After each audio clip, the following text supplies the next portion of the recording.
एक छोटे से गांव में जहां लोग अपनी दिनचर्या में व्यस्त रहते थे, वहां एक विद्वान हामिद रहते थे। हामिद ने अपनी जिंदगी का अधिकांश हिस्सा कुरान की तिलावत और उसकी शिक्षाओं को समझने में बिताया था। उनका मानना था कि कुरान के संदेश से ही सच्चा जीवन पाया जा सकता है। एक दिन गांव में एक युवक अली आया। वह धार्मिक नहीं था और जीवन के बारे में कई सवालों से भरा हुआ था। उसे यह समझ नहीं आ रहा था कि जीवन का असली मकसद क्या है। गांव के लोग उसे अच्छे से जानते नहीं थे, लेकिन वह अक्सर गांव के चौराहे पर बैठा रहता था। हामिद ने अली को देखा और उसकी उदासी को समझा। उन्होंने उसके पास जाकर कहा, क्या तुम मुझसे कुछ बातें करना चाहोगे? अली ने सिर हिलाया और दोनों एक पेड़ के नीचे बैठ गए। हामिद ने कहा, तुम्हारी आंखों में कुछ सवाल हैं। क्या तुम मुझे बता सकते हो कि तुम्हें क्या परेशान कर रहा है? अली ने कहा, मुझे समझ में नहीं आता कि मैं क्या करूं। जीवन में असली खुशी कैसे पाई जाए?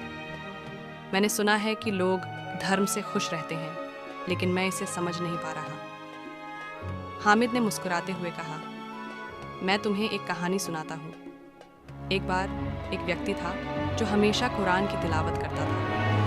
उसकी तिलावत सुनकर बहुत से लोग प्रभावित होते थे। एक दिन एक नास्तिक व्यक्ति उसकी तिलावत सुनने आया और उसकी बातें सुनकर उसका दिल बदल गया। उसने इस्लाम स्वीकार किया और अपनी जिंदगी को एक नई दिशा दी। अली ने ध्यान से सुना और पूछा, क्या कुरान में सच में ऐसा कुछ है जो हमारी जिंदगी को बदल सकता है?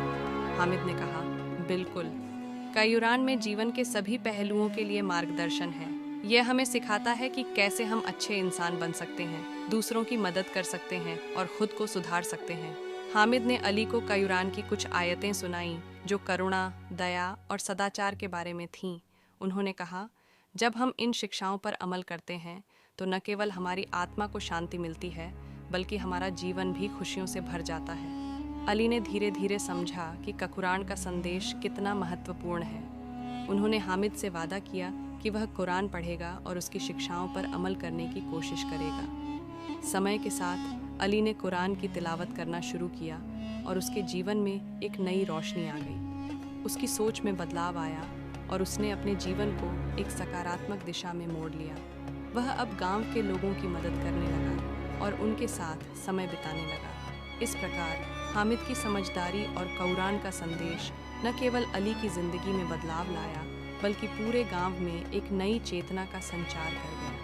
अब लोग एक दूसरे की मदद करते थे और मिलजुल कर खुश रहने लगे थे। सीख: जब हम दूसरों को ज्ञान बांटते हैं और सच्चे दिल से उन्हें समझाने की कोशिश करते हैं, तो हम उनके जीवन में सकारात्मक बदलाव